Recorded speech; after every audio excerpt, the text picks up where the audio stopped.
Salut à tous, alors petite vidéo qui n'était pas prévue, mais en regardant hier le match de Manchester City contre Wolverhampton, j'ai vu une action qui pouvait être intéressante à décortiquer d'un point de vue pour les ailiers. Donc dans cette vidéo, on va analyser ça et à la fin de cette vidéo, je vous dirai 4 choses absolument qu'on peut retenir de ce type d'action qui arrive très fréquemment en match. Allez, on y va.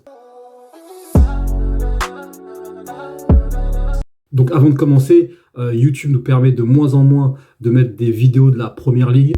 Donc pour raison de droit d'auteur, c'est pour ça que donc j'ai illustré cette analyse avec des photos uniquement. Donc et j'espère que vous comprendrez bien le message même à travers ces photos. Allez, on y va. Et donc pour commencer, donc ce que je vais vous demander d'observer, c'est bien l'attitude de Guedes. Donc Guedes qui est l'ailier de Wolverhampton.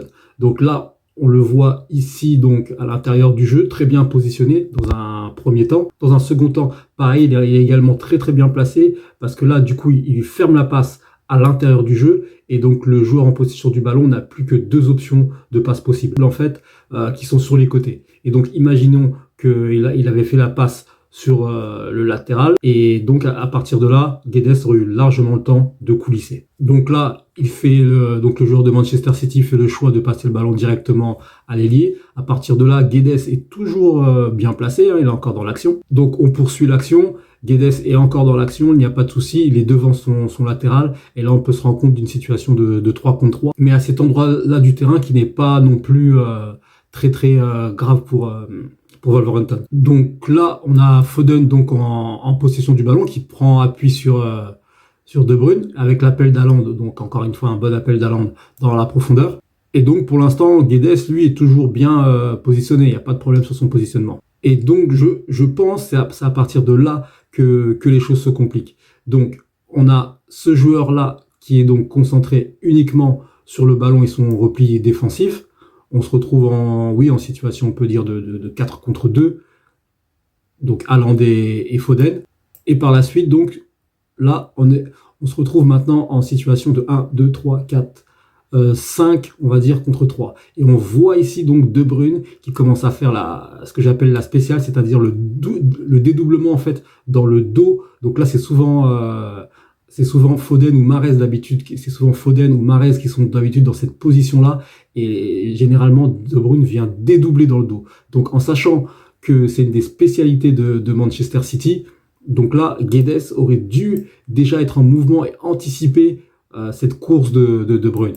Je pense qu'il doit anticiper ce dédoublement de Bruyne et au moins faire l'effort de suivre De Bruyne pour ne pas qu'il se sente dans un confort en fait. Et là, alors que là, on voit que Guedes est quasiment spectateur de l'action. Et en jouant Manchester City, empêcher ou bloquer les dédoublements de Bruyne devrait être la priorité numéro 1 en fait. Et donc là, Guedes est complètement à l'arrêt, ce qui va s'avérer être fatal. Et donc là, malheureusement, le latéral de Wolverhampton se retrouve en 2 contre 1 et pour lui, c'est extrêmement difficile à défendre.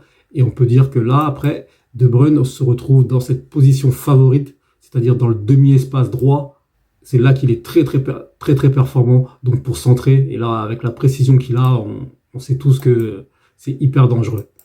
Et observez de nouveau Guedes là, qui cette fois-ci, je pense qu'il s'est rendu compte qu'il est en retard. Malheureusement, c'est trop tard. Et on voit Phil Foden d'ailleurs d'un beau geste qui arrive à bien finir l'action. J'ai trouvé cette action d'un point de vue spécifique au poste d'ailier très intéressante à analyser parce qu'elle résume vraiment beaucoup de choses que beaucoup d'ailiers malheureusement ne font pas. Et donc ce que je veux que vous reteniez à travers cette vidéo, c'est ces 4 choses-là. La première, en tant qu'ailier, oui, vous devez défendre. C'est non négociable et vous devez absolument défendre et anticiper le jeu, que ce soit la montée de votre latéral ou sur ce type d'action. Alors bien évidemment, vous ne jouerez pas contre des joueurs aussi intelligents que De Bruyne, mais en tant qu'ailier, vous devez anticiper ce type de situation.